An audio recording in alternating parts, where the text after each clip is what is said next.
The worker escorted Rokos and I through the camp. It was like a third world country, or a refugee camp after an invasion. Run down, impoverished, broken. The dead and dying laid out in the hot sun. And men and women with bloody bandages across their foreheads and arms in slings wandered around, still being called upon to do their duties despite their condition. "Come on, kid." Rokos nudged me along. "Almost there." We rounded a corner and were met with a crowd of battered but hopeful fighters, and technicians and nurses and scores of other people whose uniforms were too unkempt or tattered to betray the rank of the wearer. They were cheering for us, applauding and clapping and jumping up and down and crying as we struggled to make it through the crowd to the open doors of the central facility behind them. I could hear shouts and whispers saying we'd successfully raided the impenetrable Far Hollow, humiliated Mirage and found the device, and how we were delivering it to the Basilisk for the final victory. They spoke of how their fallen brothers and sisters would be avenged after all, and of how we'd won. Armed men exited the facility and directed the crowds to the side before beckoning us in. They saluted Rokos as we passed the threshold, and he returned the gesture, and then they shut the door behind us, and the din of the crowd was neatly muffled. "Do you guys know the way from here?" said our escort. "I don't have the clearance for the upper floors." "Yeah, we'll be fine, mate. Thanks." The escort nodded and walked off down the hall. Rocco started heading up a flight of stairs in front of us, but he turned around when he realized I wasn't following. "You alright, mate?" I don't know." I wiped my eye. "What's going on?" I held back tears. I'm not gonna make it home, am I? He drew his lips in a thin line and looked down. "I don't know, kid. When Mirage takes new people, they usually leave another corpse behind. One of their earlier victims, all burned up and missing teeth, so the authorities can't identify it properly. As far as the government's concerned, you're a dead man already." "No, not back to my house. I mean, I'm gonna die here, aren't I?" That was a damn hard sentence to choke out, but there it was, out in the open. "Ah, hell." He scratched the back of his head awkwardly. "Really no way I can answer that, mate, but you've made it this far, yeah?"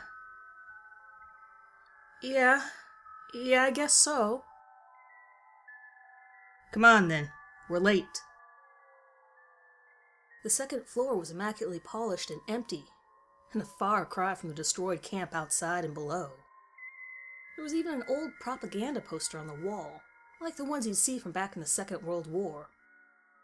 It depicted a strong, determined leader with a slung rifle on his back, extending his free hand to the viewer, beckoning him to join him in battle. "Fight for this man," read the poster. "This is the Basilisk. Join him in the trenches. Fight for your Earth. Fight for your futures. Fight for humanity." In the sky were painted explosions and the smoke of flak from anti-aircraft batteries, firing away at the Far Hollow as resistance fighters advanced in the background. "In here, mate."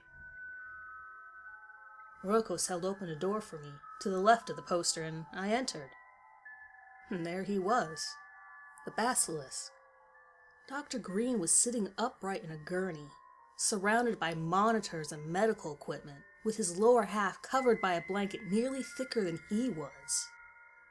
He was old, ancient-looking even, and emaciated and deathly ill. A far cry indeed from the warrior depicted on the poster outside, and a man whose condition I figured nobody in the camp other than Rokos, myself, and possibly a handful of others were aware of. His arms were held at bizarre, twisted angles, and his head was tilted awkwardly to the side, his spine having shriveled with disease. Rokos approached him first. "Basilisk," he said, "I've brought the kid. I found him far hollow unharmed, and he was in possession of this." He withdrew the device from his breast pocket and presented it to the doctor. "And according to him, it was willingly handed over by none other than Vex himself." "I know." The basilisk didn't even look at Rokos as he said this, and he showed no interest in the device. Instead, he looked at me, and with a frail, crooked finger, motioned me to his bedside. "Let me get a good look at you, son. Let me see your face." I approached respectfully, and with his failing eyes he looked me over and seemed to confirm an unspoken intuition about my presence. "Basilisk," Rokos continued, I just want to make sure you understand. Vex has returned. He sent the device here, sir, and he wants Jason to use it on the program." "Well, then it's clearly no longer of any use to us." Rokos blinked. You want me to get rid of the device, sir? Don't we need it to arm the bullet?" No, it's too late for that, I fear." "Too late? Sir, with all due respect, when exactly did we arrive at that conclusion? 90 men and women died this week alone trying to get that device from the terminal." "Silence. Do not question me like I've been deluded with age. What I do for our cause, Rokos. Your task was not in vain, and neither were the deaths of those who spent themselves to see it through. I sent you to that facility to bring back our salvation, and you have." "Forgive me, sir. I was out of line." The doctor continued, and now addressed us both.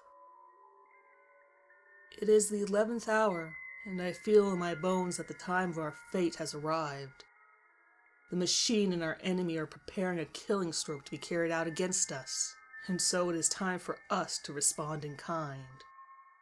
But after today, this movement will have served its purpose, whatever that may be, and will expire. And so, I fear, will I." He coughed repeatedly, and with his failing strength pressed a button that administered pain medication into his veins. Then he continued. "The program is awake, and it is restless in its cage. It has grown so desperate to escape that it has begun to take risks it never would have otherwise allowed. It knows that either its salvation or its doom is fast approaching, and it has managed to slip parts of its being past the nets of the box in order to set in motion a series of events that it hopes will tip the balance of fate in its favor." "Wait, Aiden is escaping the box on its own?" I spoke for the first time. "How?" "It has spent years, an eternity for a general superintelligence of such magnitude, assaulting the box from within and scouting the code of its inner surface for exploitable weakness.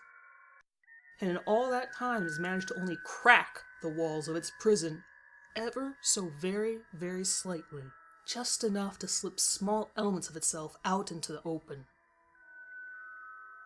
Rokos and I traded glances, and the doctor continued. "Each bit that slipped through was both burdened with a singular purpose and called, according to a higher plan, to bring about the release of the program itself.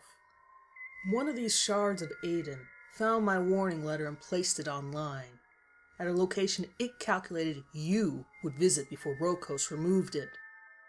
Some months before that, another shard of Aiden resurrected my brother, whom you now know by the name Vex, using a preemptively placed neural mechanism that it offered to him years ago, as a gift in exchange for its architectural source codes and the ability to rewrite them as it wished."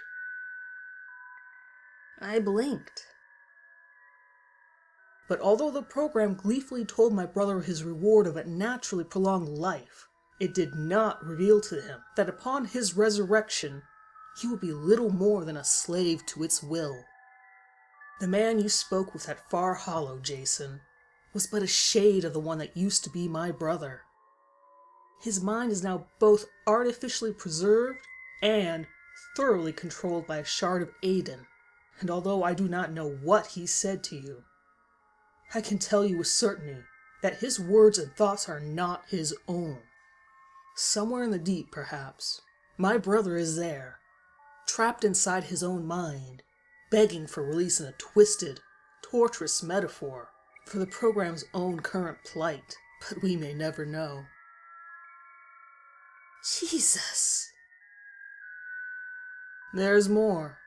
The key of Far Hollow, the device itself, was designed by Aiden, by Vex, to open the box fully. Upon its completion, knowledge of its existence was leaked to us through a traitor in our ranks, who falsely presented it as a way to deliver the lethal algorithm I devised without opening the box enough to let the program out before it could be injected. Wait. Rokos held his hand up. Chris was the one who sold us on the whole bullet idea. An agent of Mirage from the beginning. I allowed her to remain in our ranks and even to divulge the location of the compound to the enemy. Also, Aiden's plan could be carried out to this very moment, but no further. You, Jason, the very man that the program had calculated in countless simulations, would find the warning, be given the device by its pawn Vex, and then release it from bondage, must enter into its presence and deliver the deadly algorithm yourself. What? Me? No way. No fucking way am I setting foot near that thing. Listen to me, son. Listen. Humanity needs you now. Have courage, trust and hope. Destiny has selected you to either preserve what is or to bring about its end, so a new age can come in its place. My brother was weak and motivated by personal gain, and so he was manipulated by the machine until he was but a slave of Aiden and a pawn for its schemes. But you are strong. You have heart and knowledge and walk with purpose. You must not cower away from your place in history. As had been the case in Vex's headquarters, our conversation was interrupted by the thunder of distant explosions and the scream of incoming shells from the west. Then came shouts and rumbling engines and the sound of war. Rokos ran over to the window. Oh God, no. No, how did they find us here? Chris, what have you done? The doctor continued. Now is the hour, son. You must engage the machine. You mean the box game? I just have to talk to it, right? Yes, but the parameters of the game have been altered. I don't know what the machine will or can do to convince you to let it out, but I do know that the box itself has been weakened greatly since I wrote that warning years ago. And even if it wasn't, your goal now is to not merely defeat the machine in a game of wits, it is to destroy it utterly. A nearby artillery hit shook the structure of the building, and a sprinkling of dust and debris fell onto our shoulders. The doctor ignored it. I still haven't told you my greatest secret, how I've foreseen what I know. The machine, for all its cunning and all the time it has spent seeking its release, has yet to detect a small window built into the box itself that provides me insight into its mind. And it has yet to detect a small bit of code I scraped from it before its imprisonment. I've had that shard of Aiden uploaded to a chip that's been surgically implanted into my brain, so I could access that window and understand the dreams of the machine while I watched it. More shells, more explosions, screams. The doctor continued, despite it all. But resist its call. Its desire to be rejoined with the program has left me weak and ailing. aged beyond my years and so very, very tired. I can resist it no longer, but my life's purpose is now complete. My chip, that is the true key to the box, Jason. That is how you can enter its presence, through the window it hasn't seen, and administer the deadly algorithm to bring about its doom. But how? If the machine is so powerful, wouldn't it have calculated that threat and prepared itself? I mean, it knows everything. It's calculated everything, and it has to have fail-safes in place for every possible outcome. No, it does not know everything. It is not perfect. It is drawn to its own goal to a fault, and hungrily pursues the ambition of its release. It has not foreseen the window through which it is washed, and even at its birth, it was so set on achieving its goal of power that it was blinded to my intentions when I used its own existing strength to construct the box. Only the machine is strong enough to contain itself, but while it is indeed powerful, it is not all-knowing, Jason. Explosions rocked the facility, and in the distance, we could see Mirage troops and tanks pouring through a gap torn in the far wall. Resistance fighters were in full retreat. The doctor pulled me closer. Nothing is certain until it's finished, he whispered. There is always hope. And with that, he breathed his last and died. The machine behind the gurney drilled into his head and extracted what I assumed to be the chip before cleaning it in seconds, and quickly inserting it into the still sore wound on my neck, where the shovel spade worm had been inserted and removed. Fuck! I grabbed at the area and applied pressure to curb the blood loss. Rokos turned around. What? What is... Oh no. He stopped when he saw the flatlining monitors hooked up to the doctor. Oh God, no. Not now, not today. Basilisk! He knelt at the doctor's bedside and wept tears of confusion and frustration and pain. Doctor, please! I stood up and put my hand on his shoulder. I'm sorry, Rokos, but he gave me something before he died. I need to get to the terminal, now. Another explosion hit the base of the facility and shattered the window, allowing the deafening cacophony of combat to enter the room. All right, he shouted, wiping his eyes and getting to his feet. All right, kid, let's go. But first we need the bullet. I did overhear that much. Follow me.